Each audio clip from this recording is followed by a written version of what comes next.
要不等回头谢哥来了，你问问他是不是借你的名义做了什么，比如往衙门捐钱、捐衣服粮食什么的。这几天因为灾民多，咱们李家坳之前靠着木炭和盘炕又赚了一笔，大伙家里都殷实，倒也跟着捐了一些旧物。便是连咱家君子也把之前床上那床宝也捐了。除此之外，还与我商量了一番，捐了200文。白面1斤5文钱，他们流云县的米粮价格都没涨，200文等于40斤白面，若是粗面的话，可以买60-70斤。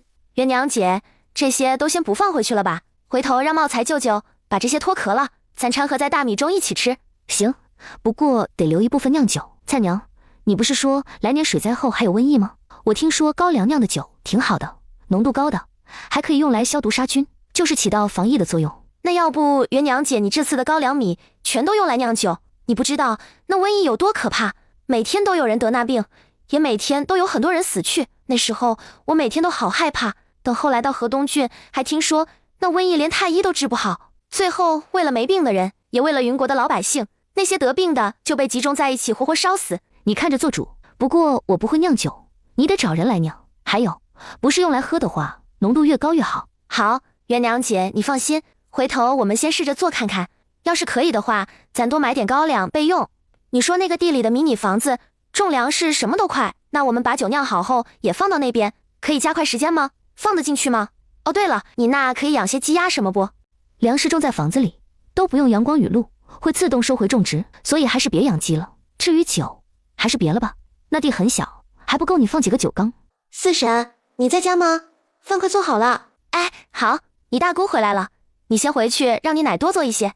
元娘姐，这几天君子哥和采薇他们都在那边，然后奶他们就让我别在家做饭，咱现在一起过去。看来你和奶他们的关系不错，他们也很喜欢你。奶和大伯娘、三婶他们都很好，我也很喜欢他们。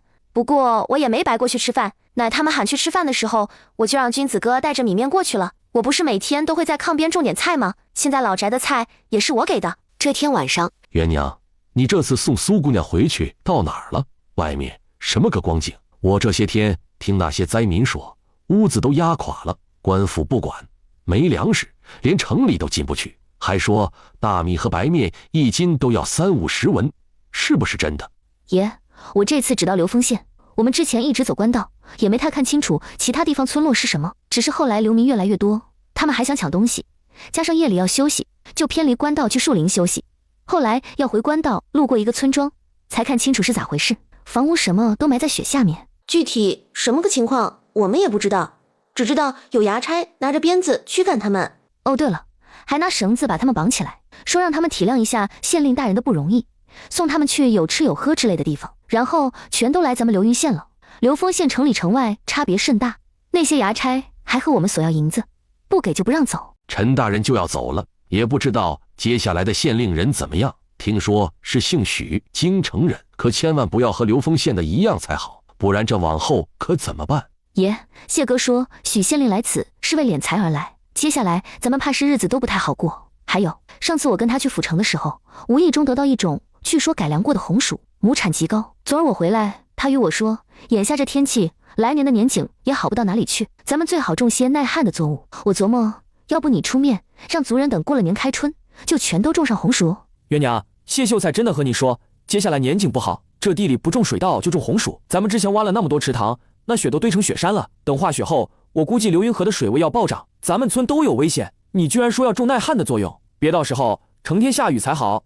爷，这可不是我说的，是谢哥说的。你也知道他能耐大，脑子聪慧得很，咱流云县这次能度过雪灾，不都是因为他事先察觉不对劲，然后告诉陈大人，再给出解决方案的吗？要是没有谢哥，咱们现在估计和外面那些灾民一样。爷，你要是不信，等谢哥来了，你自己问他。元娘姐说的有道理，咱们多听谢哥的话，准没错。他姐和灿灿好像有些奇怪，这两人关系好的不行，经常还同一个鼻孔出气，能让他们这么说，加上谢哥确实博学多广，看来这事多半是真的。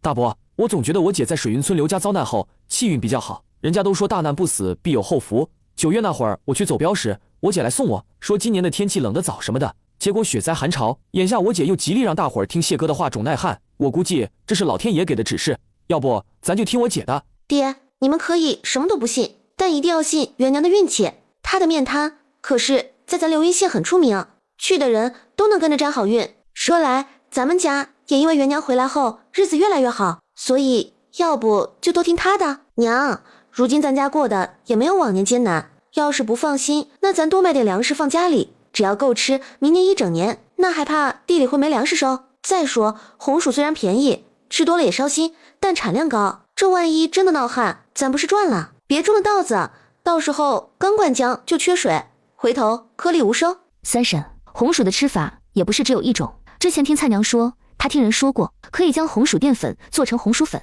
这样晒干后还能保存很久，关键是既可以当菜，也可以当饭。对，那个红薯粉回头做的时候，可以炒着吃，拌着吃，也可以煮着吃，做法有很多种。回头过年我做几道你们尝尝。爷奶，你们要不放心，那等过几天再说，反正现在才腊月，到开年后地里耕种还有些天，也没那么着急，等谢哥过来后，你们问问他就知道。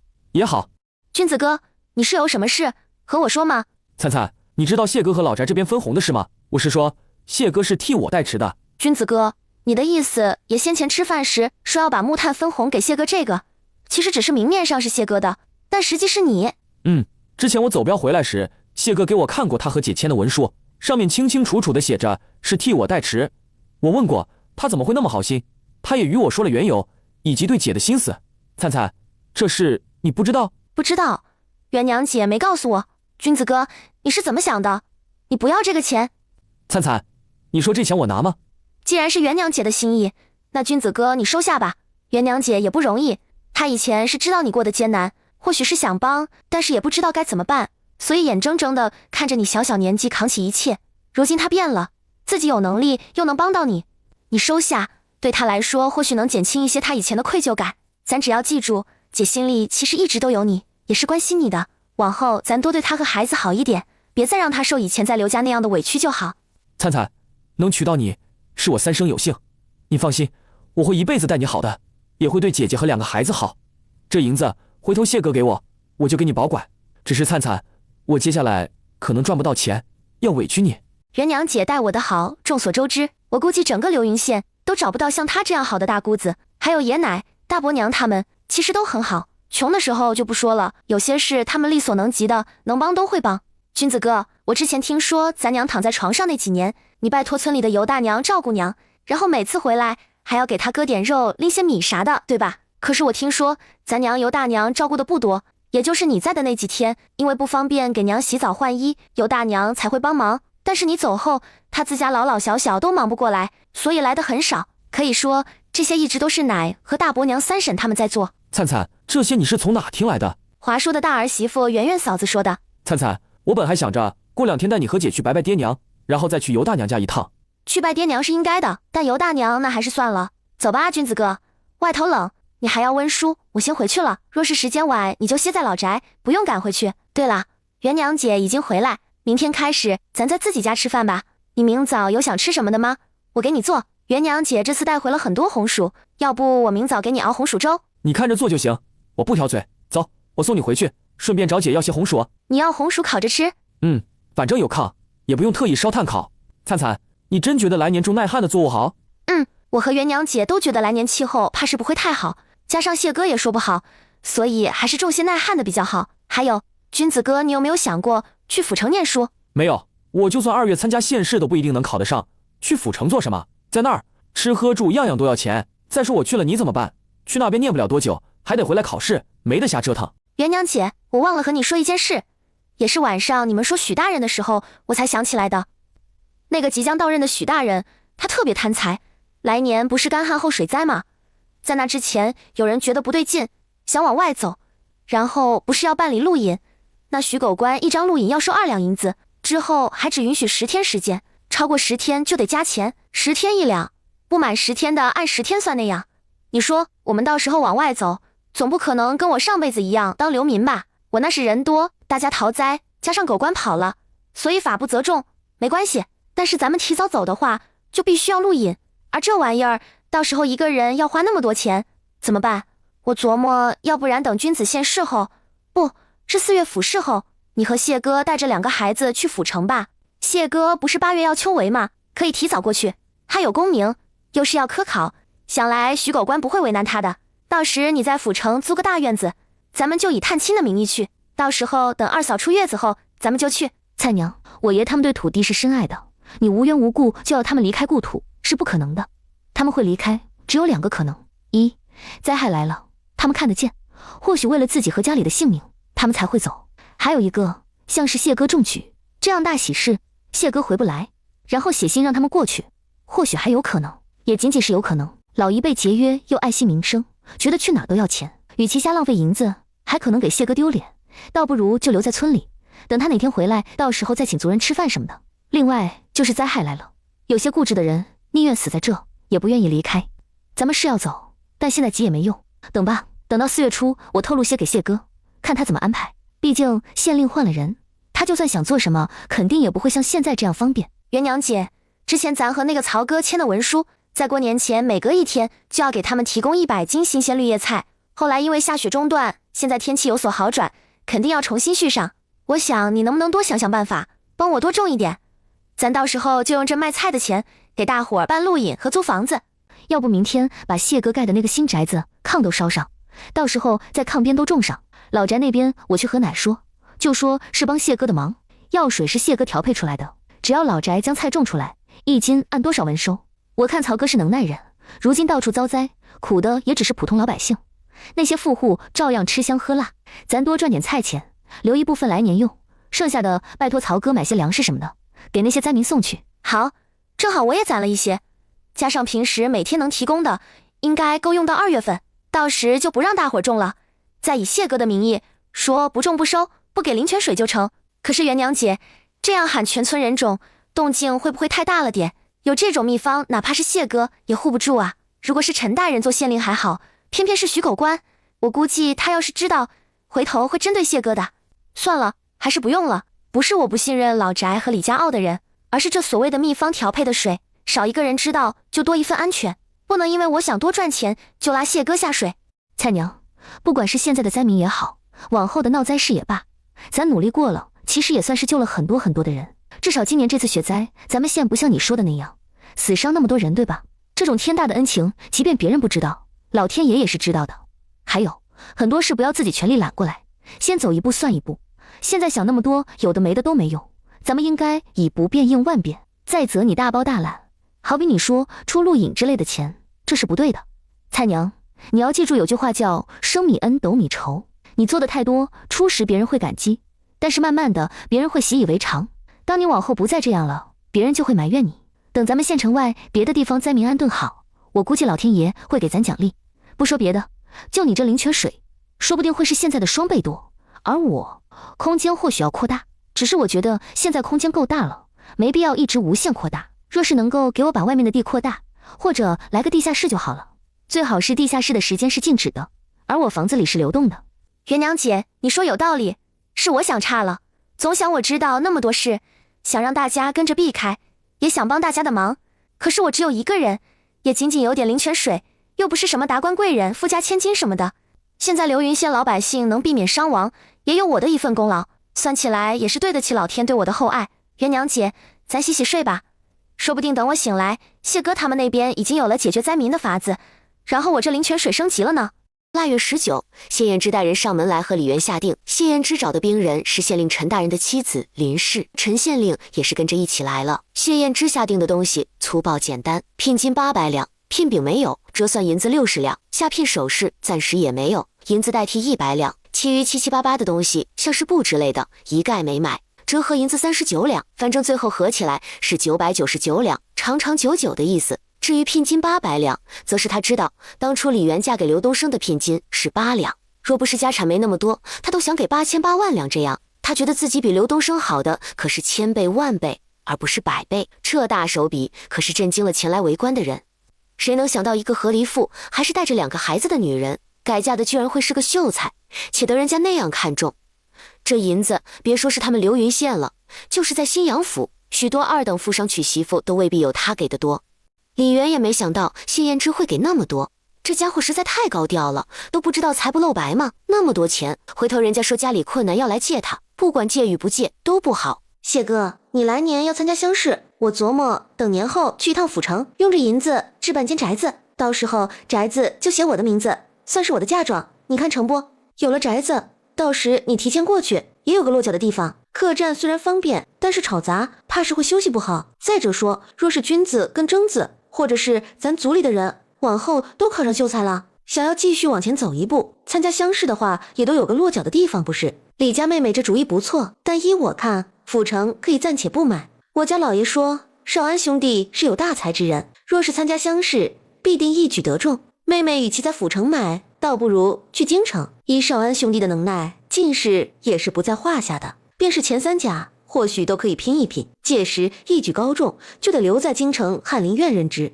妹妹这聘金看似多，但在京城也只能买一些外城的宅子，且还得看地段，分房子的大小新旧。若是想买城西的宅子，就妹妹这些也仅够买个小小的一进院。妹妹不如趁着来年开春去京城走一圈，先订个小宅子，不然越是往后拖，到了下半年秋闱，外加来年的春闱，这价格只会越来越贵。妹妹的银钱若是不凑手，我这还有一些，到时可以先借妹妹。谢哥，你觉得呢？也成，只是这事需从长计议。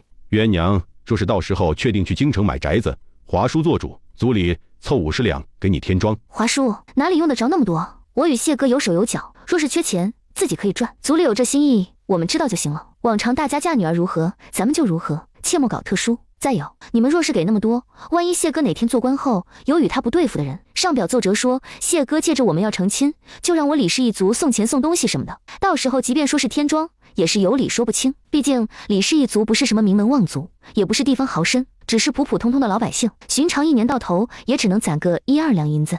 李娘子的话有道理，还是莫要送那么多。寻常人家嫁闺女如何，那便如何，一下子添50两太出格，于少安往后仕途无益。五叔，咱村这次能够平安度过雪灾，且还能在冬日赚的银子，比过去3年加起来都多，全是仰赖元娘和君子媳妇。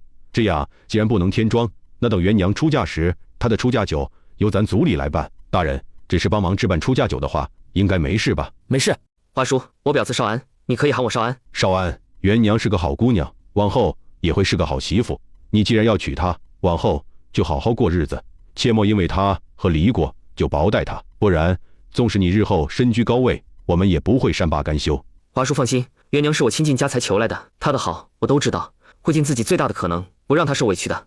李元等众人一走，谢哥，你这些天都忙什么呢？怎么一直没回来，反倒让人过来取吃食？还有，你是不是借着我的名义做了什么？元娘，你不是天上仙人附体，为了老百姓来的吗？我看那些百姓受灾受苦，便在陈大人喊过去的时候，以你名义捐了100两。不过这事我都没说，元娘你是怎么知道的？莫不是你仙术又回来了些，自己算出来的？不是我算出来了，而是我有一种直觉，好像自己做了什么好事一样。我突然觉得你话本写得不错，你不是以我为原型写了个故事梗概？要不你有时间将话本写完吧？一则多赚点钱，咱们去京城置办宅子；二则你说姓许的不是什么好人，那咱拿他没办法，把他写进书里，让他倒霉一下，我们看得爽快一些，总该可以吧？元娘觉得以你故事为主的书，这许大人该怎么写，又该受些什么惩罚？还有这惩罚也别太重，不然影响现实不大好。姓许的过来肯定不会马上露出原形的，他怎么都得按捺一下，先观察观察各方势力再说吧。那就写他等主持好县事后，本不想去督察春耕情况，结果摔断了腿。如果他后面想借老百姓扶摇役收钱，那就写他拿了钱后磕断了门牙，夜里日日做噩梦，梦中将18层地狱体验一遍，说这是仙人对他不满的惩罚。怎么变成这么奇怪？先是仙人，再是妖魔，然后你又说18层地狱，这仙人鬼怪合着都占齐全了。不是你话本的本身就是这么设定的吗？到时候也别写什么君子多久考上秀才之类的，都写考上了吧，挂末尾上去的。现实中君子不一定能考上，但是在书中考上的话，也够叫人开心的。那可不行，我写你的与君子的是上下2册，男女对应姐弟篇，君子的写了是3年，那就该是3年。将之前送苏明山回去时他说的那些事给一五一十说了。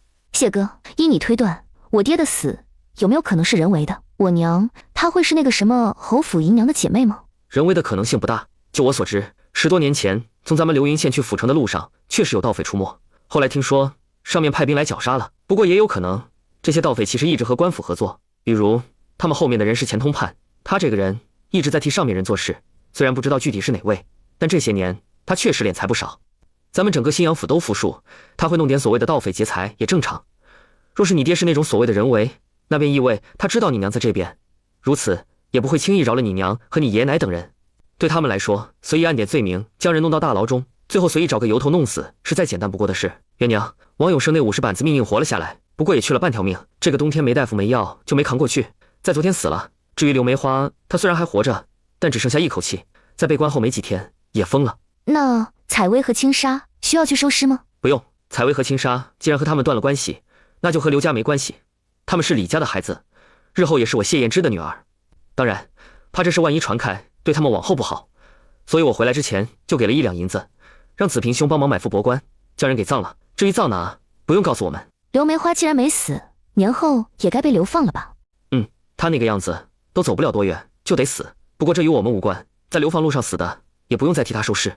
谢哥，晚些奶他们会来喊咱们过去吃饭，爷之前说等你过来就把分红给你，这银子等回来后你给君子吧。今儿都19了，他22成亲，一个大老爷们儿，现在只念书不赚钱，心里虚着呢。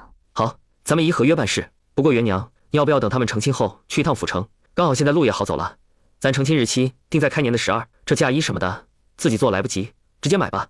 以前你没风风光光的出嫁过，这次我必定叫你不留遗憾。行，那就刚好，我准备点年礼给苏妹妹送去。元娘姐，平安兄弟带着素锦来了，说是苏府来给咱送年礼的。你们这是成亲了？好家伙，苏明山可以啊，这速度够快的。说嫁丫头，果然回去就给嫁了。嫁了，小姐心善，已放我奴籍。如今我也是良家妇，且小姐还赠了一副还不错的嫁妆。素锦说着时，无比庆幸自己没像素云那样动了不该动的念头。这次回去，他家小姐二话不说，直接派人把傻了的素云扔回他家去。不仅如此，还派人将素云的罪行说都说了，这是念在主仆一场的份上，没将他乱棍打死。本身他们都是签了死契的，想到素云被带走的场景，他心中后怕不已，同时也有些后悔。自己以为小姐好脾气，对他们好，他们是小姐无可替代的左右臂膀。好在他聪明地做了选择。姐，趁着咱都在，现在去爹娘坟前上香。好。爹娘，我姐在刘家过得不好，已经和离了。不过你们放心，她把孩子都带回来了，且也找到了一个疼她懂她的相公。还有我，如今债务爷奶他们都帮我还了，又重新捡起了书，也马上要成亲。对了，我姐夫叫谢燕之，也是个秀才，跟爹你一样，有望考上举人。我要过门的媳妇儿叫王灿，是个非常好的姑娘，娘你一定会喜欢。就在李军絮絮叨叨的时候，李渊在心里对老两口说，很抱歉占用了他们女儿的身体，他会替她好好活下去，照顾好一双女儿，将他们抚养长大，还说会在能力范围内看好弟弟，不让他走歪路。另外老宅的爷奶也会替他们孝顺的。谢燕之心里说，这位下跪的可是天上的仙人啊，你们赶紧避开，别承受不起，到时候出了岔子可怪不了任何人。还有，如今仙人已经代替你们女儿活下去了，那他就会承担你们女儿应该承担的那些责任。往后仙人若是被拉来上坟了，你们要见到就早早避开，免得被仙气给冲撞到魂飞魄散。谢哥，一会儿爷若是问起来年的气候还有种植什么的，你记得让他们种些耐旱的庄稼。还有，我说红薯有高产的，是咱上次从府城购买而来的，你且记住。耐旱，元娘你的意思会缺水干旱，是这个意思？大概是这样的。回头爷要是问起你具体是怎么回事，你就自己琢磨一下，看怎么圆过去。奶，你把腊肉都做了？没有，这些腊肉与活豆腐都是族人送的，说是给元娘你和谢秀才。小谢尝尝，灶房那儿还放着2条大的，一会儿你们回去的时候拎回去就好。大姑，太婆说谎，这腊肉有一大半都是咱家的。太婆说不能吃族人送给你们的肉，咱家肉不多。太婆还和我奶说，明儿去县里给我四叔置办成亲东西时，多买些肉回来。现在天冷，到过年还有10来天时间，要做还来得及。吃还堵不住你的嘴，和你姑说这些做什么？太婆，我又没说谎，是我大姑说，做人要诚实。没错，淼淼真棒，知道做人要诚实。奶，家里腊肉不多的话，你把村民们送的留下就是。我家呢，你们之前帮谢哥做的那些都还剩下许多，根本就不缺。另外，你记得今天都是谁送了腊肉吗？我晚点送些糕点，再拿匹布过来，你帮我看看该怎么回给他们。好，这些人情咱也不必欠着。本来我还琢磨明天让你大伯娘去镇上看着买些东西回来，替你给还了这人情。既然你心里有数就行。小谢、少安，晚点我把账册拿出来，你看看。没问题，咱就把银子给分了。这烧炭的银子，你和元娘一共占5成。如今你们要成亲，那就不分开了，到时候直接给你们俩。还有，元娘说，你说来年的年景会不大好，让种些耐旱作物。分红咱们按之前签的文书走，银子给到元娘就行。往后咱家的钱都归他管。至于耕种耐旱作物，我确实和元娘说过这事。雪是因为天气冷，所以本来该是下的雨，最后就冻成了雪。而这天上下雨都是有定量的，今年下了那么大的雪，又持续那么久，等于把天上的水都给下没了。这天上的水都没了，那接下来就不会下雨，可能会有很久的时间都会处在不下雨的状态。具体是多久我也不好说，反正做好最糟糕的准备，肯定不会错。爷，这天上要是晒久了不下雨，等过后肯定又要下大雨的。不是有句老话叫大旱之后必有大涝吗？这大涝要是处理不好，还会产生瘟疫。这些你们老一辈的应该比我懂。所以你看，要不到时候真的如谢哥说那样，一直干旱的话，咱就走。走什么走？咱李家的根在这，你想走哪儿去？要是缺水，咱就多买些水缸瓮子，先囤着。要是一直下雨，咱们防范着点就是。再说现在都没干旱，你扯这些做什么？少安啊，你确定真的会闹旱？确定，只是陈大人马上要走了，新上任的许大人也没到。且听陈大人说，他不是个为民办事的好官，所以这些没发生的事，我才不好与他说。现在能做的就是让自己熟悉的人先按我的意思耕种。当然，你们要是不信，那我也没办法。反正该说的都说了，到时候缺粮食也是你们的事。既然这样，那来年家里的地，靠近流云河附近的全种水稻，其他地方水田放干，就种红薯。爷，我这边有之前和谢哥去府城时买的红薯，据说种子是改良过的，亩产特别高。要不回头我育苗好后，你们自己来捡藤，还是我把红薯给你们，你们自己育苗？亩产多少有说吗？确定真的产量高，别被骗了。说是亩产2-3千斤，且个头大的多，小的少。君子，你不是还吃过吗？和爷说说个头多大，味道如何？如果大姐说的是君子拿过来的那些红薯，我知道。爷，我书房中还剩一些，咱耳听为虚，眼见为实，你自己看了就知道。征子，你拿几个埋到炕炭里，一会儿都尝尝味道。要真好，那把全部旱地都跟着种上，今年就不种花生了。是啊，爹，你要不再考虑考虑？虽然说有可能会干旱，但是这不是还没发生吗？有可能是大侄女婿推算错了呢。爹，我相信大姐夫的推算，他既然说有，那可能有。再说我娘也相信大姐，咱们还是听他们的，多种一些比较好。我大姐夫要真没那能耐，搞不好咱现在和外头那些灾民一样，哪还能好好坐在这儿吃饭？三海，那要不咱就听爹的，来年咱就先不种花生了。反正之前铎子他们靠大侄女婿那边的盘炕手艺赚了些银子，咱像元娘说的那样，多买点粮食囤着，先买够1年吃的，这样也不用担心收成不好会饿肚子。爷、奶、大伯、三叔，你们不会后悔今天的这个决定的，真的，我相信谢哥，且自己也莫名直觉会干旱。也不知道是不是老人们说大难不死必有后福，自打我在鬼门关回来后，这方面的感觉就尤其的明显。好比9月份那会儿，我就觉得今年这个冬天不对劲，会特别冷。你们看，现在可不就成真了吗？这次我又一直异常强烈的感觉会闹旱，且还挺严重的，加上谢哥的推测，我就觉得这事10成10会发生。爷奶，你们看这样成不？你们只管放心种，让村民们也都种，到时候要是没闹旱，那这红薯我全都收了，回头我就开个红薯粉条的作坊，到时候专门卖这些。你们的红薯我会高往年1成的价格收。要真旱了，那你对大伙儿就是有再造之恩。元娘，有你这兜底的话就行，回头族里我去说，其他姓氏的到时候让你华叔去说。如果没旱，这价格和往年一样就好，不用特意抬高了说。再则我们作为爷奶，也不能叫你吃亏，到时候让你几个兄弟努力一点，不管要多少银子，咱尽最大的努力帮你一起分担。也知道你会这么说，也是为了大伙儿好。爷，要是真的旱了，这大旱之后的水灾，你确定不往外走？你要是不往外走，那出了事怎么办？咱这里可是靠近流云河，跟流丰县又是邻县，咱们闹旱闹水灾，他们肯定和咱们都一样。这流丰县的县令不作为，万一这堤坝出了岔子，咱们这里可全都要被淹。元娘，这种话可不能乱说。奶，我有没有乱说？你们去外面听听那些灾民的话就该知道，外头应该不少人都是流丰县来的，你们和他们打听一下，看看流丰县是什么个情况。咱也不说别的，等2、3月，你们看雪水融化后涨到哪里，然后找个时间去流丰县的上游再看看。要是觉得我说的话有道理，咱们还是早些做准备。好，如果真的像元娘说的那样，那不只是他们要搬，是整个李氏族人乃至李家傲的人都得搬。只是搬哪里去，这是个问题。干旱、水灾真的来的话，像元娘说的，瘟疫也不是不无可能。只是他们那么多人，哪里肯收留？不到万不得已，他们是不会抛弃自己的家、自己的根的。生时背井离乡，死后埋骨都难。他年纪大了，不想最后客死他乡。元娘，新房安排在何处？君子把他那房间给收拾出来了，说就安排在那儿。我让亲家舅舅去你那新房子里住，他不愿意，这2天自己去厨房那边睡了。菜娘劝说也没用。我那房子那么多房间，他怎么还去厨房睡？哪怕睡书房去，都比那好。可不是。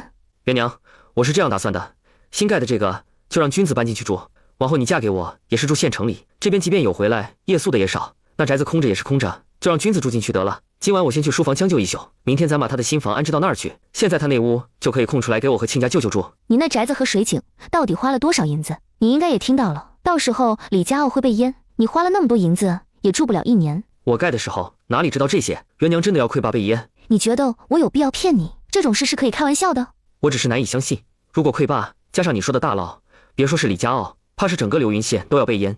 地势低，即便有山，躲高山上都不安全。大涝会导致土质疏松，时间一长，山洪泥石流也有可能时常发生。这次灾民的事怎么解决？就这样任由他们一直住在城外？元娘，你来凡间是为了解救苍生，那你可有打算怎么解决这些事？大爷的，就知道不能说谎，让他觉得自己是仙人后，每天都要想着怎么应付他那各种乱七八糟的问题，就让他安安静静好好的当个仙女不好吗？或许是郑知府怕再不给予回应，到时候陈大人要参他一本，所以最后派人过来说灾民全部遣回原籍。只是各县现在情况不好，只有我们县没遭什么灾，且准备充足，因此让咱们县好人做到底，将原本的赈灾物资全部捐出来给各县。郑知府说话好像有些不要脸啊！之前听说陈大人已经和上面反映有雪灾，还给了解决办法，是他们忽视的，然后出了问题又不作为，还让老百姓来这边。现在府城那边不解决，反倒将流云县推出来，让他们把东西分给其他几个县。这种话他怎么好意思说得出口？谢哥，那朝廷会派人押送赈灾物资吗？如果按照往常，郑大人肯定会向上禀明，且要朝廷的赈灾物资的。奈何陈大人这边越过他，直接借由护国将军府运作一番，将这事再早朝统开了。流云县尚且能解决得如此好，为何府城和其他几个地方不能？上面还知道陈大人在雪灾未到之前就已经上报过，所以这次是郑知府的失职，他不想上面问责，最好是将功补过。这不就上书说新阳府富庶，各地粮仓满的，不用上面赈灾等等。那陈大人岂不是要气死？好生不要脸，自己不作为，想将功折罪，然后转头让流云县把东西捐出来。陈大人气是气过，不过想到即将上任的许大人又不气了，把东西捐出来，或许真的会被用找灾民身上，留在县衙，等年后许大人上任，最后就变成他的私库。与其这样，倒不如都捐了。这事上头都盯着，郑知府应该不敢私吞。且不说流云县的东西有限，供不了那么多县，剩下不够的地方，只能郑知府自己想办法解决。那你这几天留在那儿，就为了解决这些事？差不多吧，更多的是和陈大人聊一些如今的局势，听他说一些我不知道的事。毕竟我要参加秋闱，知道一些事对我有好处。还有，之前不是说在城门口给那些捐款的府邸立碑吗？本来碑都刻好了，陈大人想着这几年和县城那些商户往来都不错，便又将人叫到一起，简短的与他们说了一下如今朝堂局势，还有许大人为人如何等等，大意是不建议再立碑，是怕立碑后许大人过来，根据碑上信息，到时候寻人要钱。不然敛财二字如何而来？寻常老百姓多久能给一次钱？哪怕他找各种由头增加地方的苛捐杂税，但这么一来，名声坏了不说，且收上来的钱不一定有那些富商加起来的孝敬多。咱们流云县做买卖的商人，可不是什么昧着良心赚钱的奸商，好比这次米粮铺就是典型的例子。至于皮毛和御寒棉花之类的高价，那是他们之前进的货卖完了，再进的成本就是如此。往后流云县也不知道会如何，若是能遇到好官，或许灾后会好；若是遇不上，怕是要沦为贫困县。谢哥，我和你商量个事呗。你说。你说陈大人去庐阳府做同知对吧？那你能不能问问陈大人，让他现在就给咱李家傲所有的人开路引？如果到时，算了，现在这些都是未发生的事，也就你信我，所以才无条件站在我这边。若是和陈大人说，又该怎么解释？现在衙门已经封印，你若是要弄几张路引，我想办法直接给你弄。但是整个李家傲的人口是按百来计算，且还不是100、200，你想那么多人都走，根本不可能。陈大人虽说3月到任，但他自己都不知道那边是什么个光景，怎么可能到时候帮忙安置那么多人？元娘，你现在愁这些也没用，如果某些事是注定的，咱们尽力做到问心无愧就好。元娘姐，你那红薯亩产真的有那么高吗？如果大伙儿都种这个的话，来年等干旱收获时，岂不是成了许狗官的政绩？蔡娘，许大人的政绩什么与咱无关，咱只是在保证，来年如果大旱，老百姓地里不至于颗粒无收，到时候粮食是什么价格，你比我清楚。蔡娘，谢哥说明天把你们的新房搬到新宅去，他和你舅舅就住君子现在的房间，他那栋屋子往后就是你们的。好，那我和君子哥多谢元娘姐，不是多谢姐姐，一个称呼而已，怎么顺口怎么来。好了，早点休息，这几天你都得休息好，到时候好好做个漂亮的新娘子就行。元娘姐，我来小日子了，你给我的东西最后一片刚刚也用掉了，你那还有吗？蔡娘，你回头去济世堂找沈大夫看看吧，这总是不规律，别不是有什么问题，像是宫寒之类的，要有咱就吃药改了，若是无碍，那咱也能安心。不用，应该是对身体无碍的。元娘姐，你忘了我的灵泉水了吗？我之前有听人说，有些人天生就是各种不准时，还有人1季度才来一次。李渊听他这么说，突然又想起原主曾被大夫诊断过往后不能再生的事，想了想，他决定回头再找大夫看看。他自从和王灿这个原女主在一起后，可没少喝灵泉水，或许已经好了呢。元娘姐，这东西好用归好用，但是每次用完处理起来也太麻烦了点。还有，这可是老天爷给的东西，咱们这凡间可没有。你说，万一这往后君子哥给瞧见了，我该怎么解释？元娘姐，你说咱们有没有可能自己做？可以是可以，但是做出来的效果肯定不如现在的好用。现在这光景，你有心思折腾？那等后年吧，一切安定下来再说。不过元娘姐，万一因为灾害来年府城科举取消的话，那姐夫他岂不是又要等3年？要是后年能加恩科，那是不是说咱们也不能离信阳府太远？我也不知道。蔡娘，咱们先过好眼下的日子好吗？总是提这些，我就没来由的焦虑。关键咱们是没办法解决，所以该让人预防的都预防了，提了愁了又有什么用？眼下你要做的是闭上眼睛睡觉，然后当个美美的新娘子。你要是不介意我是个和离妇不吉祥的身份，到时候我替你化妆容，我空间里有老天爷赏赐的东西，我敢保证，到时候君子掀开红盖头时，见你都要看呆。元娘姐是老天爷亲自选中的有福之人，这世上有几个有元娘姐这般大的福气？所以你给我化妆容，那我可求之不得。躺在床上略微琢磨了一下后，就进了空间。这次空间居然出现了第3块地，看那样子好像是李庆华的宅子，不过这地是空的，都没耕种，倒是奋斗值往上涨了2点，至于威望值居然又往上升了1点。这般想着，他快速回到老宅的迷你房前，见里面之前空下来的高粱居然又重新长出来了，且这次高粱的颗粒看起来好像比之前更大更饱满一些。李渊又来到自己家的迷你房前，这回房门依旧堆了一堆红薯，但这次居然没有扦插，地空荡荡，什么都没种，所以地是需要休息还会停止耕种，还是需要什么触发的条件？第1块地种红薯，第2块是高粱，那第3块会是什么？同样是可以填饱肚子的作物，还是别的东西？比如棉花什么的。这破空间也没个说明书，不管是升级也好，能不能进去也罢，什么都靠他自己摸索，真的好烦人。希望老天爷保佑，明天就可以进去了。到时候会多出张什么说明书之类的，好叫他心里有底，知道什么该做，什么不该做，不然要像上次那样，那真是坑死人。翌日，李渊如愿进了空间，见地第1块空着，第2块门前又堆着许多高粱，而昨天原本该空着第3块，居然也种了东西。具体是什么，他看不清楚。老天保佑，是棉花。如果不是棉花，是玉米也行。就见地上突然露出一个暗门，里面隐约有些暗光，看着像是个地窖。自己所囤的粮食，居然在这分类摆得整整齐齐，这到底是怎么回事？空中突然飘下厚厚一叠纸，那堆纸化作一堆信息涌入他的脑海。原来这空间真的让他和王灿猜中了，需要善恶值，也就是需要惩恶扬善，但不是可以对陌生人出手，须得是他熟悉的人，或者说是与之相关的人。最初惩罚的对象是刘家人，所以扩大空间本身，之后做善事，开启耕种田地。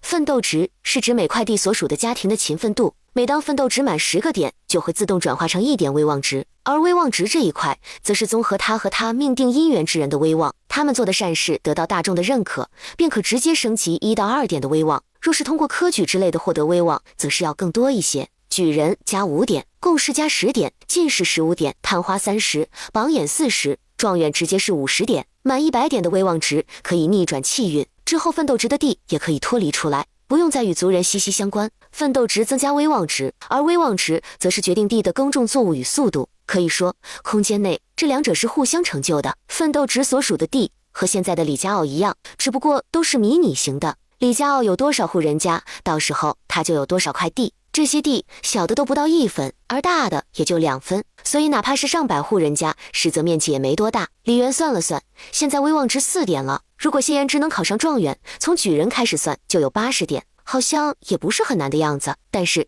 前提是考上状元才行。按照目前来看，这空间跟他还有谢延之息息相关，不可能抛弃不用。而这其中又涉及到族人的奋斗值，所以往后灾害来了，他要跑就必须带上族人，除非让谢延之继续倒霉一辈子，不然光是自家人还不行。万一往后因为某些原因，好比考不上状元，只是进士，气运短时间内改变不了，而他在朝廷任职，需要公干去外地，然后在外耽搁的时间又超乎意料的长什么的，他不能及时给谢延之做饭。就他那倒霉样，搞不好都不用1个月，不可能连10天都不到就得挂了。目前他的空间和谢延之以及族人都有关联，他得在有谢延之在或者是有族人在的范围内，空间可用。他之所以做饭能让谢延之转运，因他们是命定之人，且他的空间也需要他。那这是不是意味着连王粲都进不来的空间，其实谢延之是可以进来的？谢哥，我想带你去一个地方，但不知道能不能行。你先闭上眼睛，我说好后你才能睁眼，行不？你不说好，我就绝对不睁眼。谢哥，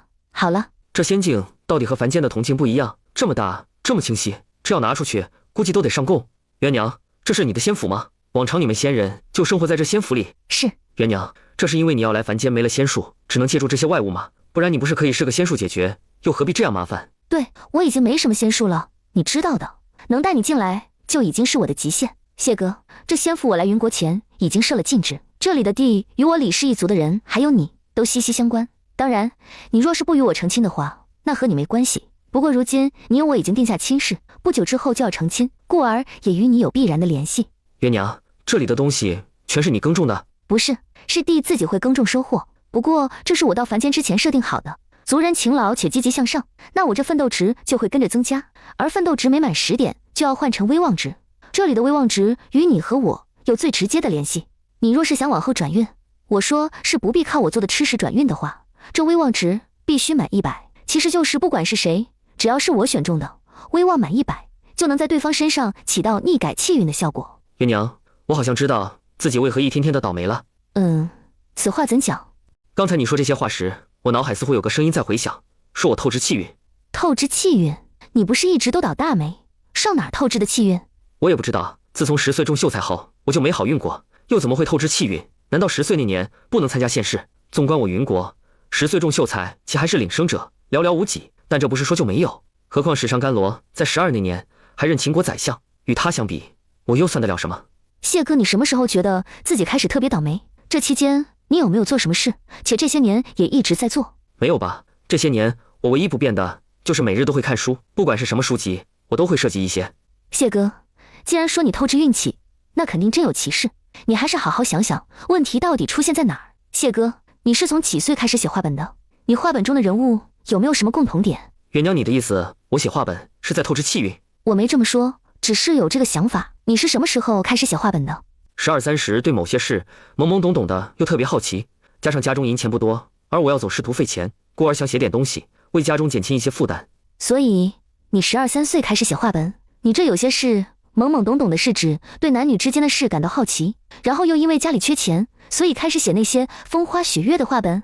你画本中的人有没有什么共同的特性？还有，你曾经有没有相好的对象，只是人家嫌弃你倒霉，所以不要你？没有，我怎么可能有相好的人？元娘，你是我第一次喜欢上的人，也是唯一的一个。我那时候只是好奇，周围的那些女眷倒是有见我考上秀才，找我娘，想让我择个对象先定亲，只是我这个人挑，一般人看不上。忍不住有些得意洋洋，他看中的人可是天上的仙子，莫怪乎之前那些凡夫俗子他会看不上，实在是他的眼光太高了。你写画本人物或者某些事有什么类似之处？气运都很好，算不算？我之前写的那些主人公的运气都很好，不管他们是什么身份，运气都好到极点。或许这就是原因。东西是早就写了的，不可能再收回来。至于先前结算的那笔分红，银子主要是以君子为原型的这一本。话说，元娘你要不要看一眼？行，那回头去府城的路上我再看看。你赶紧出来吃饭睡觉，明天还要早起忙活，后天君子和菜娘要成亲了，等大后天我们喝完认亲的茶就走。对了，你明天抽空替我和2个孩子的路引伴一下，形容采薇的容貌时，在嘴唇旁记得加一颗痣。行，录影和雇车都交给我。李军成亲的事，家中长辈多，有他奶指挥，根本用不到他。呀，看你这架势，和离回来后日子过得不错呀。之前听说你在县城摆摊，生意极为火爆，人来人往，每天赚的比人家饭馆都要多。大姐，我当你这辈子到死都不会再回来。之前我听到我娘捎来的口信时，都以为自己听错了，原本想来看看你的，但是想到曾经的不愉快，所以也就没回来。看来你贵人忘事，都记不清自己曾经放的狠话，这样也好，往后除了在娘家外，我们就互不相识。你富贵，我们不贪慕；你贫穷，也与我们无关。咱们就如你所言，出了李家就是陌路人。李娘，我们走。记忆深处想起，曾经原主3朝回门没回去时，这2人怕他出事来看过他，但是原主不领情，说自己不是李家人，和李家无关。之后他生下青纱时，这2人又来看过他，见他穿得破破烂烂，问是不是刘家人欺负他，他们去给撑腰。结果要面子的原主摇头说没有，还说刘家殷实，自己日子过得好，之所以穿得破烂是要做活之类的，让他们别多管闲事。眼下他变成原主，估计说什么人家也不会信，等回头得空了再联络一下姐妹感情。元娘姐，君子哥刚才掀盖头时真的被震惊到了。那当然，也不看看咱菜娘有多美。好了，起来将脸上的东西洗干净，咱先吃饭。君子那边我与他说过，这几天你身子不便，让他多有担待。对了，我昨儿还与他说，你年纪小，生孩子的事不用急，待再过2年身子完全长开后再说。元娘姐，谢谢你。傻瓜，谢什么？咱们可都是一家人。娘，明天一早咱就去府城见我师傅吗？对，不过不是一早，是等你舅舅和舅娘正式见过家里的所有亲戚后，咱再走。舅娘，你也一起去不？不去了，你娘和你谢伯伯去就好，舅娘要留在家里看家。娘，我想给师傅再送点什么，可是不知道该送什么好。我已经和人换了鞋底，想做了鞋面送给师傅，但是好像有些拿不出手。没关系，你只要有那个心，对你师傅来说就是最好的。再说，娘这次去府城也会给你师傅回年礼的，没有什么比能赚钱的买卖更得你师傅的欢心。娘，要不等年后我也跟着舅舅他们学功夫吧，这样往后我有自保的能力，你们也不用担心。要不行，那把我脸划一下。胡说什么？这脸划了不疼，要是留了疤，日后不会有后悔的一天。相信娘，只要我们自己强大起来，也知道怎么保护自己，就不会有事。采薇，往后娘就教你怎么遮掩自己。化妆可以将寻常人画得好看一些，也能将好看的人画得寻常一点。好，我学。元娘姐，这是我早上起来做的包子馒头，眼下天冷，马车里有火盆，你带上热着吃。菜娘，虽说我会在过年前赶回来，但也不是完全能保证那种。若是年30上午还未回来，你们就不必等我们一起吃年夜饭。姐，你的意思，要是年30上午不回来，就是在府城过年？虽然眼下是计划好回来的，但谁知道最后会不会有什么变化。现如今通信也不便，谢哥弄的录影日期可是写到初6，所以你们也不用担心。元娘姐，你等我一下。等再出来时，他手中拿着一个大瓷瓶，是李元往常用的3倍大。元娘姐，这个你带上。君子，你在看什么？难道菜娘帮我准备的蒸饭时，锅盖上的蒸汽水你舍不得？姐，你要这个水做什么？青纱年幼，我怕带她出远门，回头不习惯闹肚子什么的。我在水云村时听人说，这蒸饭时锅盖上的蒸汽水收集起来能治疗这方面的毛病，我也不知道是真是假，反正也不占什么地方，就索性先收着了。对，我在水云村的时候也听人说过，谁知道真假？孩子还小，最怕出门出岔子。反正这东西也不要钱，往常做饭的时候一点一点挤起来就是。君子哥，你觉得这样不好？倒也不是觉得不好，只是想知道你们怎么会想着出远门不习惯闹肚子，然后又提早准备这些。为什么不能这样想？苏姑娘是我们采薇的师傅，若是有机会，采薇肯定要去拜见她师傅的。她要是去的话，元娘姐肯定也不会让她自己一个人去。那既然元娘姐都去了，留莎莎一个人也不好吧？姐，你既然担心采薇的容貌，那将她留在家里就好，又何必带她出远门？君子，你这想法可要不得，总不能一辈子都躲着。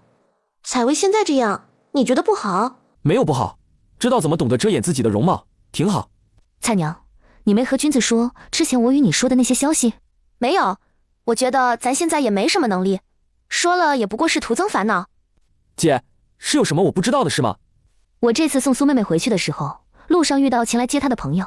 这个朋友吧，见到我就说我与她在京城看到的那个郑国侯府的三小姐很像，而那三小姐很像她的姨娘。至于她姨娘，则是当年钱通判送到京城的美人。姐，你的意思，咱们娘可能和那个什么姨娘有关系，有可能是亲姐妹或者堂姐妹，又或是表姐妹。我也听说官员之间流行送美人，尤其是下面的人从各处搜罗来往上送。如果咱娘和那个姨娘有关系，那咱们娘有没有可能当年也是被送的人之一？元娘，虽说你是和离的身份，又已经不能生了，但在外多少还是有点顾忌，别轻易叫人占了便宜。这个人即便是少安也不成。他乃这是说的什么虎狼之词？谢燕之是那种人吗？要真是那种人，上回就可能那什么了好吗？这次还有2个孩子呢，他乃会不会想太多了点？上次你和谢秀才去府城，乃不知道，加上赶路都来不及，哪有什么心思想这些有的没的？如今谢秀才和你定亲，不久又要成亲，这出门在外，他一个大老爷们儿跟你孤男寡女的，难免会起些心思。你要记得把持好自己，不能轻易把自己交出去，知道吗？太过轻易的人掉价，且往后男的也不会把你放在心上的。元娘，听奶的，不会有错。可真是亲奶啊，这些话说的也真彪悍。或许是认为他已通人事，对这些不那么看重了，所以才一而再的叮嘱吧。你带大丫头去，还懂得给她遮挡一下挺好。外头乱得很，尤其是今年还遭了灾，我估计卖儿卖女的也不少。你且给我将2个孩子看紧了，千万不能让他们远离你的视线。咱们李家的孩子多少个出去，就得多少个回来，一个都不许丢，知道不？晓得了奶，我先走了，你赶紧进屋去吧，外头冷。李渊并没有急着往府城赶，而是让李军驾着牛车先送他们去找颜娇和高武。元娘姐，你们怎么来了？君子还未来得及祝贺你抱得美人归。娇娇，是高武兄弟的身子又不好了。这2日他总是咳嗽，且还严重到起不来身，也不知道怎么回事。往常那么健康的一个人，自从烫伤后，身子也跟着虚弱了很多。娇娇，这里头的银子是我之前答应年底给你的奖励，另外还有5钱是我和谢哥的随礼。我们也不知道送什么东西好，所以就直接给钱了，希望你莫要见怪。元娘姐，谢谢你。谢哥，谢谢你给的药，要不然高武现在都不知道能不能活下来。元娘，我之前让你带上的药，你带了吗？带了，在这。之前我与元娘去府城的时候，又有幸碰上了当初那位神医，从他那买了些救命药，我也不多，一共就2瓶，这个先给高武喂了吧。谢哥，谢谢你，真的谢谢你。谢哥，这是你的救命药。我那还有1瓶，加上如今我已经不再倒霉了，这些药不定什么时候能派得上用场，给你，你喝就是。我之前去府城碰到了一件事，或许有些缘分，又或许是巧合，想着说与你听。听谢言之说完陈家、高家之类的事后，高武哥，你想认亲吗？不确定的事，也没什么认不认亲一说。娇娇，总得等我好了，也查清大张氏娘家那边有没有什么人在她做姑娘时是不对付的再说。谢哥，多谢你告诉我这些。我和元娘还得去一趟府城，就不在这里耽搁了。你保住好身体。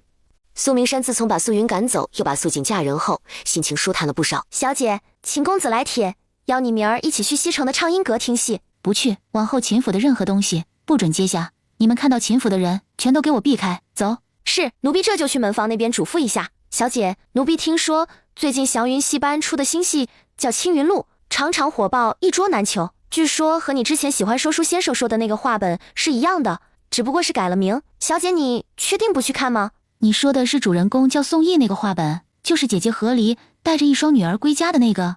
是，奴婢也不知道青云录的正声具体叫何名，但听说是根据石剑之近来所写的话本所改。小姐，你看的话本不就是石剑之近来的新作？想来正声应当就是宋义。我爹特别喜欢石剑之，倘若那青云录便是根据农家子的仕途录所改，那你抽个时间去畅音阁订一个厢房，回头我带我爹娘过去。夫人，小姐让奴婢去和老爷说，他还待字闺中，不便与外男相见。那等1刻钟后，你再去堂屋中与老爷如此说了，记得说话时机灵点。是。青梅，真叫你说中了，命山他应当是对秦牧阳歇了心思，这下夫人总该放心了吧？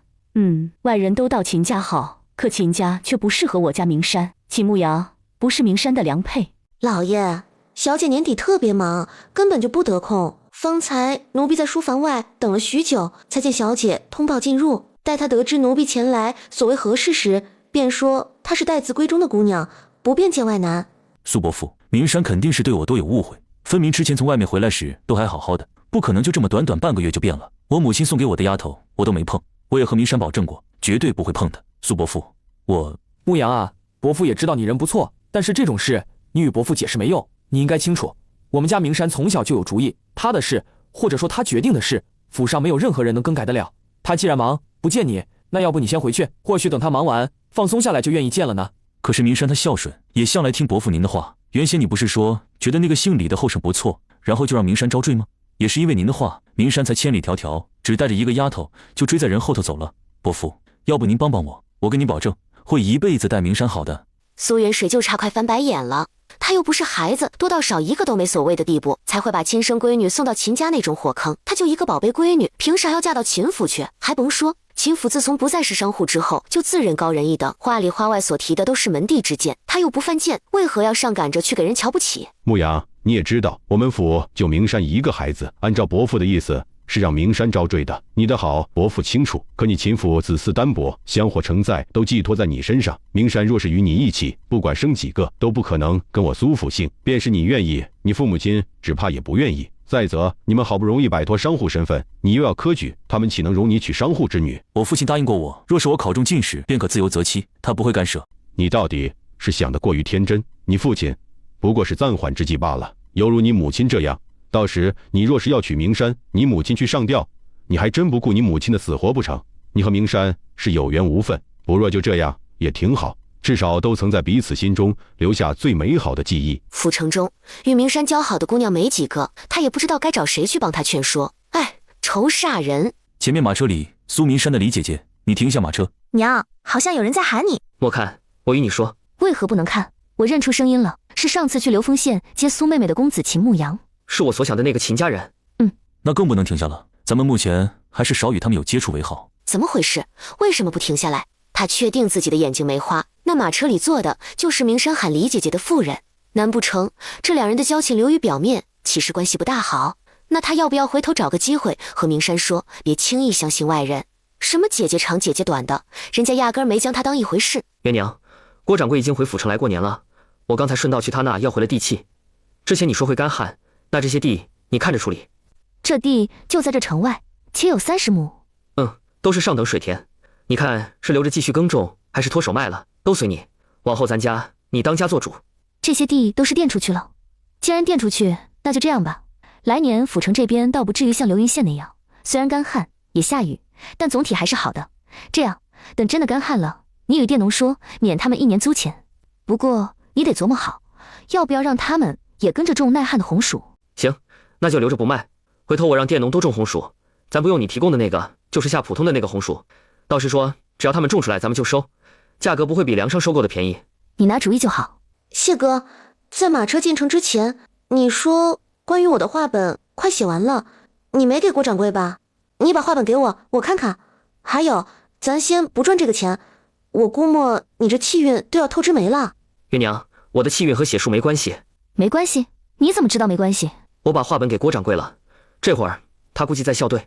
其实元娘，你之前喊我写的时候，应该清楚我的第1回合已经写出来了，后面因为故事梗概陆续添了不少东西，写起来就比较顺手。故而已经收尾了。其实，等等，谢哥，你先告诉我，你怎么知道你的气运和写书没关系？要是没关系的话，你为何又越来越倒霉？这次路上过来，在驿站休息的时候，你不是让我去了仙府？所以你是在里面知道了什么？元娘，原来我本来就该死了。这话怎讲？或许是早已命中注定的事。我本来就是不该存在的人，我应在冬月之前就没了的，奈何遇上了你，是你救了我。如今我虽说还活着，但每活1天就透支1点气运，我这透支的气运，日后都是要还的。